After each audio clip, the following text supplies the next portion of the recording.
दूसरी चीज़ है। हज़रत मौलाना हाशिम साहब क़िबला को अल्लाह जज़ाए खैर दे, इन्होंने अपनी तकरीर में जो मदरसा हुसैनिया के पास हुई थी, इमाम अहले सुन्नत सैयदी सरकार आला हज़रत का एक फतवा मुबारका अपने तकरीर में बयान किया था कि अहमदाबाद के एक आलिम ने दूसरे आलिम पर हुक्म कुफ्र लगा दिया। किसी बात पर कोई बात उनके सामने थी, ज़्यादा तफसील में नहीं, वो फतवा में नहीं सुना रहा हूँ, मफ़हूम सुना रहा हूँ। हुक्म कुफ्र लगा दिया एक आलिम ने दूसरे आलिम पर। अच्छा, मोटी मोटी बात क्या है, लोगों ने क्या समझा है? अगर किसी ने किसी को काफिर कहा और वो काफिर नहीं है तो कुफ्र पलट जाएगा, यही तो समझाया जा रहा है ना।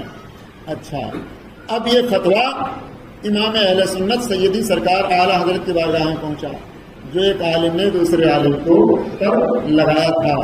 इमाम अहले सुन्नत ने दोनों को तलब फरमाया और फरमाया कि आपका ये इल्ज़ाम सही नहीं है, आपका ये फतवा दुरुस्त नहीं है, आपने जो इन पर हुक्म कुफ्र लगाया है ये ठीक नहीं है। कभी मौका पड़ा तो मौलाना हाशिम साहब वाला बयान कर देंगे इंशाल्लाह, तो वज़ाहत से बयान कर देंगे।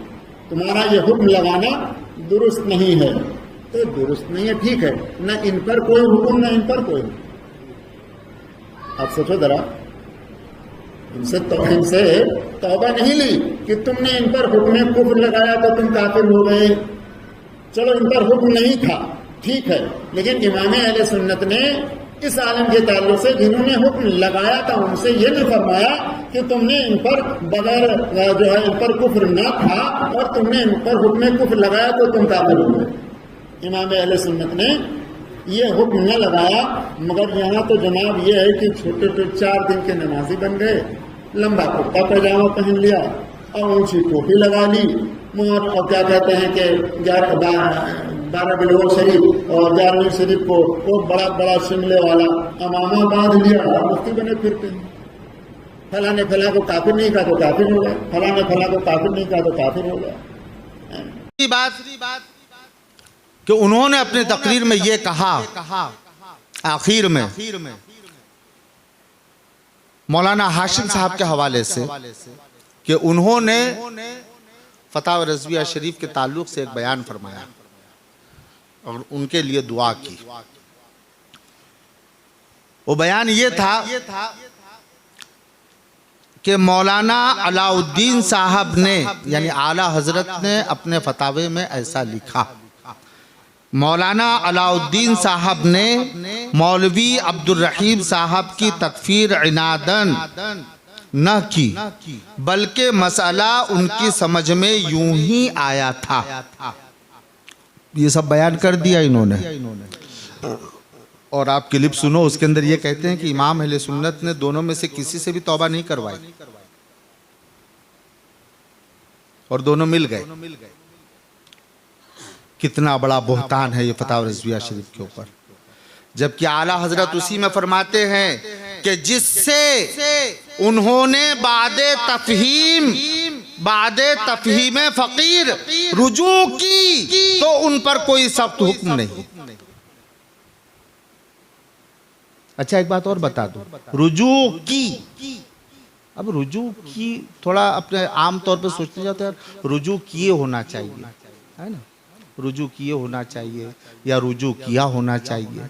तो इमाम अहले सुन्नत ने उर्दू के अंदर क्या यहाँ पर खता फरमा दी कि लफ्ज़े की का इस्तेमाल किया? नहीं दोस्तों, लफ्ज़े की का इस्तेमाल करके रुजू का माना बता दिया कि उन्होंने तौबा की।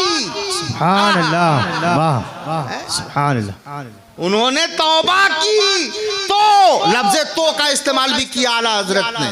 तो ये तो क्या माना रखता है? अगर उस पर लिखने बैठूं तो एक किताब तैयार हो जाए। सुभान अल्लाह, क्यों झूठ बोलते हो खाने खुदा में खड़े होकर? हैं, क्या आला हजरत ने किसी से तौबा न करवाई? जरा साबित करके बताओ। फतवा रज़विया शरीफ की वो इबारतें पढ़कर सुना दो आवाम को।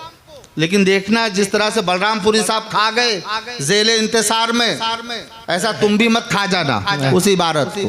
हाँ, ज़ेले इंतसार में बयान किया उन्होंने, इस वाक़या को और वाक़या बयान करने के बाद उसके अंदर जो ये अल्फाज थे कि बादे तफहीम फ़कीर रुजू की तो उन पर कोई सख्त हुक्म नहीं, इसको खा गए। अल्लाह। अरे असल मगज़ फतवा तो यही था, लेकिन उसमें क्या लिखते, वो आए, आला हज़रत फरमाते हैं कि वो आए, बैठे, फ़कीर के साथ हम कलाम हुए, दोस्ताना बातें हुई, फिर चले गए। अरे ये ऐसा कैसा फतवा था? अब यही बाकी रह गया था कि अपनी बात पेश करने के लिए इमाम अहले सुन्नत के फतावे के साथ कतर बुजूनत करो।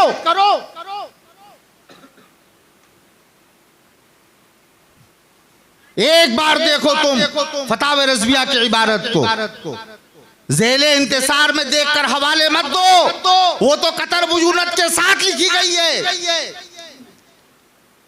फतावा रज़विया शरीफ की इबारत देखो, उसमें साफ लफ्ज़ों में इमाम फरमा रहे हैं कि जब मौलवी अलाउद्दीन साहब ने मौलवी अब्दुल रहीम साहब की तकफीर इनादन ना की, बल्कि मसाला उनकी समझ में यूं ही आया था जिससे उन्होंने बादे तफहीम फ़कीर रुजू की तो उन पर कोई सख्त हुक्म नहीं।